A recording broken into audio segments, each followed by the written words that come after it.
నల్లగొండ కుక్క మూతి నేతలకు భయపడం, ఆకు రౌడీలు ఏం చేయలేరు, ఇక్కడున్నది కేసీఆర్ తయారు చేసిన దళం. నల్లగొండ రైతు మహాధరణలో జగదీష్ రెడ్డి నిన్న చాలా అగ్రెసివ్ గా మాట్లాడండి. అక్కడ ఈ నల్లగొండలో ఉన్నటువంటి కొంతమంది కుక్కమూతి పిందెలు లేక కుక్కమూతి రౌడీలు కొంతమంది ఉన్నారు. మీరు ఎన్ని భయపెట్టాలని చూసినా, ఎంత అదియాలని చూసినా మీరు ఏమి చేయలేరు. మేము భయపడతోలం కాదు, మేము కేసీఆర్ తయారు చేసినటువంటి దళాన్ని మేము.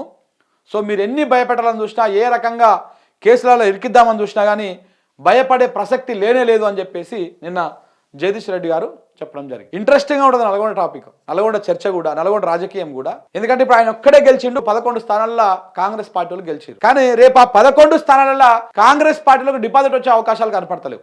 నేను పోతే సంక్రాంతి పోయినప్పుడు చూపిస్తే కదా, ఏ రైతులు కదిలించినా కానీ తిట్టినోడు లేడు. ఇంకా ఈ రైతు భరోసా దాంతో ఈ సగం ఇచ్చుడులు ఇది ఇంకా ఎక్కువ అయిపోయింది. రైతు బంధు గనక రేవంత్ రెడ్డి దాన్ని బొందబెట్టిండు అనుకో, రైతులు కనీసము వీళ్ళకు డిపాజిట్ కాదు కదా, ఒక సింగిల్ డిజిట్ పరిమితం చేస్తారు కాంగ్రెస్ పార్టీని. కడుపులో భయం పెట్టుకోవాలి. మనం ఆ పని చేయాలంటే రైతులు కూడా కొంచెం మేల్కోవాలి. రేపు సర్పంచ్ ఓట్లల్లో కాంగ్రెస్ పార్టీకి బుద్ధి చెప్పండి. నేను ఒక జర్నలిస్ట్ అయి ఉండి ఒక పార్టీ లైన్లో మాట్లాడాల్సినటువంటి అవసరం లేదు, కానీ చెప్తా ఉన్నాను. ఎందుకంటే రేపు రైతులు మళ్ళీ మోసపోయారు అనుకో, మళ్ళీ గోస పడతారు. అనవసరంగా చేతులు కాళ్ళక ఆకులు పట్టుకున్నా ఏం ఉపయోగం లేదు. ఇప్పుడు సర్పంచ్ ఓట్లల్లో కాంగ్రెస్ పార్టీ ఓడిపోయినంత మాత్రాన కాంగ్రెస్ ప్రభుత్వానికి రేవంత్ రెడ్డి గారి కుర్చీకి వచ్చినటువంటి ప్రాబ్లం ఏం లేదు. ఆయన చక్కగా పనిచేయాలి, ఆయన కొంత భయం పెట్టాలి, మనము జర్రా వాత పెట్టాలంటే రేపు మనం ఓటు రూపంలో అది చూపించాలి. కాంగ్రెస్ పార్టీ బలపరిచినటువంటి సర్పంచులను మనం ఓడగొడితే రేపు ఏమవుతుంది, అమ్మా మనము 2 సార్లు మోసం చేశాం కానీ 3వ మోసం చేయనికపోతే జనాలు జర తెలివికి వచ్చిర్రా, తిరగబడ్డర్రా అని చెప్పేసి జర్రా ఆలోచనకు వచ్చి ఈ రైతు బంధు కానీ, ఈ పింఛన్లు కానీ,